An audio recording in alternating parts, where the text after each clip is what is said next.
गांव के सब मेरे मंडल अध्यक्ष धर्म सिंह जी, गांव के सभी मेरे पिता तुल आदरणीय पंच पटेल, हरिया जी सरपंच साहब, सामने विराजमान मेरी माताएं बहनें और युवा साथियों, सबसे पहले तो मैं बस्ती को बहुत बहुत धन्यवाद देना चाहूंगा।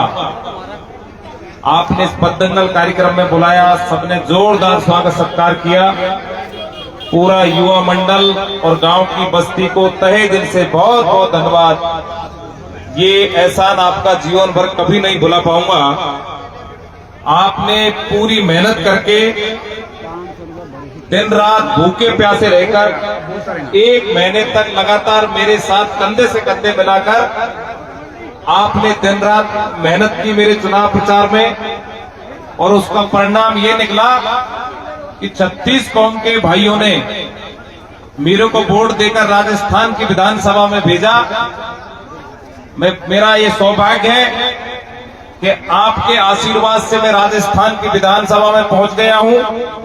अब मेरी जिम्मेदारी ये बनती है कि मैं पूरी ईमानदारी के साथ 5 वर्ष तक आपकी दिन रात सेवा कर सकूं। भाइयों, निश्चित रूप से ये नौरंगवाड़ा पूरी पंचायत जब से डॉक्टर साहब राजनीति में है तब से हमेशा सदा पूरी तरह आशीर्वाद डॉक्टर साहब के ऊपर, हमारे पूरे परिवार के ऊपर रहा है। और मैं आपसे वादा करता हूं कि आपको पूरे 5 वर्ष तक किसी भी रूप में हताश होने की आवश्यकता नहीं पड़ेगी। आप जिस काम के लिए भी मेरे से कहोगे उस काम को आपके आशीर्वाद से मैं पूरा करूंगा। अब युवा मंडल की मांग है कि भाई फोन की प्रॉब्लम है। अब वास्तव में ये है ये दिक्कत, क्योंकि पूरे विधानसभा क्षेत्र से हजारों फोन आते हैं, कई बार उठ भी जाते हैं, कई बार नहीं उठ जाते। अब जैसे कल मैं दिन भर विधानसभा में था तो खूब गाड़ी पड़ रही है मेरे को, भाई फोन ही बंद कर रहा है। अब आप फोन को ले जाने नहीं देते अंदर है जो। कोई बात नहीं, मैं आपको विश्वास दिलाना चाहूंगा, आज के बाद आपको इस प्रकार की कोई शिकायत नहीं आएगी, क्योंकि महुआ की जनता पार्टी से ऊपर उठकर हमको आशीर्वाद दिया है। डॉक्टर साहब को सवाई माधोपुर में आशीर्वाद दिया है। और अभी हमारे झंडू जी कह रहे थे कि किरोड़ी लाल जी को तो मुखिया बनना चाहिए था राजस्थान का, लेकिन वो नहीं बन पाए। लेकिन मैं आपको इतना कहना चाहूंगा, डॉक्टर साहब कभी पद के पीछे नहीं भागे जीवन में। उनका सबसे बड़ा पद है तो ये जनता जनार्दन उनका सबसे बड़ा पद है। इनका प्यार और आशीर्वाद सदा उनके ऊपर बना रहा है। अब ये तो पार्टी तय करती है भाई मुख्यमंत्री बनाना है या मंत्री बनाना है। जो पार्टी ने तय किया वो उन्होंने स्वीकार किया।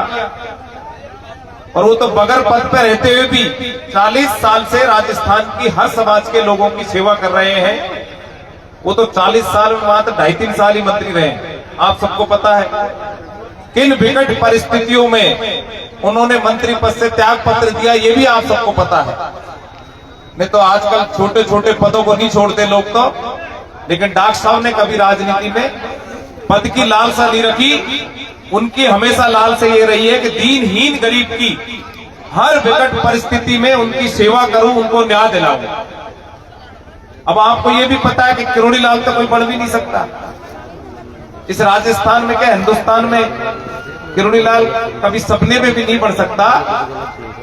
कोई कहते कि मैं बन जाऊं, मैं बन जाऊं, मैं भी नहीं बन सकता, क्योंकि वो तो बहुत संघर्षशील व्यक्ति हैं।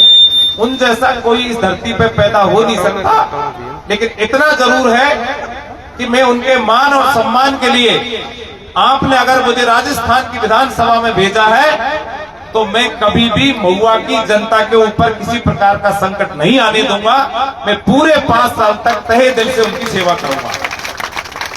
उनको तो राजस्थान की जिम्मेदारी है, पूरे प्रदेश की जिम्मेदारी है, लेकिन मेरा सौभाग्य इतना ही है कि मैं 5 वर्ष तक आप लोगों की सेवा कर लूं, वही मेरे लिए बहुत कुछ है।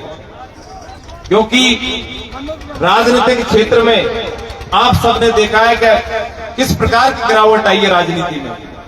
महुआ में पिछले 5 वर्षों में किस प्रकार से क्षेत्र में भ्रष्टाचार हुआ, भाई से भाई को लड़ाने का काम किया। अभी मुझे 1.5 महीने हुए एमएलए बने, लेकिन मेरे पास कौन लोग आ रहे हैं जिन्होंने मुझे वोट नहीं दिया? वो लोग मेरे पास आ रहे हैं जिन्होंने दिन रात मेहनत करी, वो तो एक भी नहीं आया मेरे पास अभी तक। वो लोग आ रहे हैं जो सब जगह चक्कर काटते हैं। लेकिन आप ऐसा मत सोचना कि मेरे पास वो ऐसे लोग आ रहे हैं जिन्होंने वोट नहीं दिया। मेरी जिम्मेदारी है सबसे पहले मेरे गांव के उन लोगों की जिन्होंने मुझे दिन रात मेहनत करके मेरे को आशीर्वाद दिया। कहते दिमाग में ये मत रखना कि साहब एमएलए साहब फला लोगों से मिल रहे हैं, ये कर रहे हैं, वो कर रहे हैं। सबसे पहले जिम्मेदारी आप लोगों की है। आप कतई चिंता मत करो। वैसे तो आते रहते हैं लोग, सबका सम्मान करना पड़ता है, अपने घर से किसी को भगा नहीं सकते। लेकिन मैं पूर्ण विश्वास के साथ कहना चाहूंगा, आप लोगों की पूरी ताकत के साथ सेवा करूंगा। आपका हर काम को मैं करूंगा। अभी एक बाबा आया था, सब सोसाइटी लिए यहाँ पर हेडक्वार्टर पर सोसाइटी होती है, पहले हुआ करती थी, लेकिन एक बार लफड़ा हुआ था, ध्यान होता आपको। मैं आपको इस मंच के माध्यम से कहना चाहूंगा कि आपको नई सोसाइटी ये खुलवाने का काम करेंगे। पहले तो एक उप स्वास्थ्य केंद्र की मांग हुई है, पशु उप चिकित्सालय की। अब तो राज आ गया और दोनों भाई बैठे, मेरे पप्पू साथी बचपन के साथ साथ साथ पढ़े जयपुर में। हम दोनों एमएलए हैं आज की तारीख में, एक इधर है एक उधर है। इसलिए दोनों शक्ति आप लोगों के बीच में बैठी है।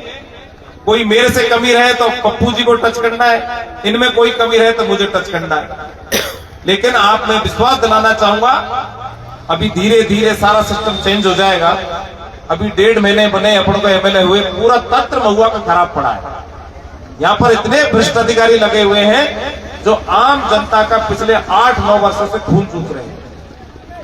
तंत्र खराब हो चुका है, लोगों की जेबों से पैसे लेने का काम करते हैं। कोई गांव का आदमी बिजली विभाग ऑफिस में चले जाए तो बगैर पैसे उसको ट्रांसफार्मर नहीं मिलता, उसको लट्ठा नहीं मिलता, बिजली का तार नहीं मिलता, या फिर जब तक वो फोन नहीं करे तब तक उनको काम नहीं हो सकता। लेकिन मैं इतना कहना चाहूंगा, राज बदल गया। अब नौरंगवाड़ी पंचायत का कोई भी व्यक्ति, कोई भी भाई किसी काम के लिए जाएगा तो अधिकारी उस काम के लिए मना नहीं करेगा।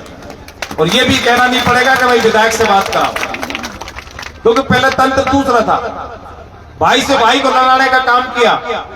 महीने भर से मेरे पास सिर्फ एफआईआर ऐसे लोग आ रहे बेचारे जो कोई थाने कचहरी को चक्कर काट रहे, कोई कोर्ट के चक्कर काट रहे, भाई से भाई को लड़ा दिया, भाई के खिलाफ एफआईआर दर्ज करा दी। पिछले 10 वर्षों में महुआ विधानसभा क्षेत्र के 5 थानों में कम से कम 10,000 ऐसे मुकदमे लगाए लोगों के खिलाफ जो बेचारे दर दर की ठोकर खा रहे हैं। उनको भी हमको संभालना पड़ेगा। लेकिन आप चिंता नहीं करें, थानेदार बेकार तो थानेदार हटेगा, जयन बेकार है तो जयन हटेगा। आपके अनुरूप जो आदमी काम करेगा, ईमानदारी से काम करेगा, वो महुआ की धरती पर रहेगा। आप तो तय कर लेना। मैं तो देखो आपकी पंचायत में 5 प्रमुख काम होते हैं, बता देना। वैसे तो बहुत काम होते हैं रोजमर्रा के, आपके हर एक व्यक्ति के काम पड़ेंगे, उनके लिए मैं तैयार हूं। लेकिन 5 काम ऐसे तैयार करना सारे पंच पटेल गांव के मिलके, जो कम से कम उन 5 कामों को करें तो लोग 15-15, 20-20 साल तक अपन को याद करें। इसलिए आपको चिंता करने की जरूरत नहीं है। मैंने चुनाव से पहले संकल्प लिया था कि पूरे विधानसभा क्षेत्र की प्रत्येक विद्यालय के अंदर एक लाइब्रेरी बनाने का काम करेंगे। इसलिए मैं इस मंच के माध्यम से घोषणा करना चाहूंगा कि आपके विद्यालय के अंदर एक बहुत जोरदार लाइब्रेरी विधायक कोटे से बनाएंगे, एयर कंडीशन लाइब्रेरी, ताकि अपने युवा साथी बच्चे वहां पर आराम से पढ़ सकें। बाकी आपकी बहुत सारी समस्याओं को निदान करते रहेंगे। आपका प्यार और इस तरीके का आशीर्वाद सदा हमारे ऊपर बना रहे। और मैं तो 24 घंटे आपके बीच में रहता हूँ, 5 साल पूरे 24 घंटे आपके बीच में रहूंगा। एक रविवार जाऊंगा तो छुट्टी ले सकता हूँ, बाकी तो आपके बीच में पहले भी रहा हूँ। कुछ पद नहीं था जब भी 5 साल आपके बीच में रहा हूँ। अब तो आपने इतनी बड़ी जिम्मेदारी दे दी है, आपको छोड़ के कहीं जाने वाले नहीं है। डॉक्टर साहब मंत्री बन गए, सारी सड़कें टूटी पड़ी है। अकाल राहत पहले ही उन्होंने बनवाई थी 2006 के अंदर। अब दोबारा उन्हीं रोडों को अपन गांव में जो जल जीवन मिशन में जबरदस्त घोटाला हुआ है, जल जीवन मिशन के कारण सारे ठेकेदारों ने सारी सड़कों को तोड़ दिया। आज गांव का व्यक्ति बूढ़ा बड़ा कोई पैदल नहीं चल सकता। उन सड़कों को सारा अपन ठीक कराएंगे। और डॉक्टर साहब कृषि मंत्री बने हैं तो मैं महुआ के अंदर और बैजूपाड़ा मुख्यालय पर एक कृषि कॉलेज खोलेंगे दोनों जगह, ताकि हमारे छात्र छात्रा अच्छे से पढ़ाई कर सकें। बैजूपाड़ा क्षेत्र के अंदर पप्पू जी कह रहे हैं कि उपखंड कार्यालय खोलना है। अब जल्दी अभी वहाँ हॉस्पिटल का भी हम सब मिलकर भूमि पूजन करेंगे। पंचायत समिति बिल्डिंग में सैंक्शन हो गई है, उसका भी जल्दी भूमि पूजन करेंगे। आप तो चिंता मत करो, काम भली देर हो सकती है लेकिन काम ऐसे करके जाएंगे जो आप जीवन भर याद रखोगे। आपके मान सम्मान को किसी प्रकार की ठेस नहीं पहुंचेगी, आपका सर हमेशा ऊंचा रखेंगे, ऐसा हर काम हम करेंगे। आप तो प्यार से रहो, शांति से रहो, भाईचारे से रहो और दिन रात आपके बीच में कभी भी आओ, फोन की शिकायत आज के बाद नहीं रहेगी। नहीं, ऐसी कोई बात नहीं।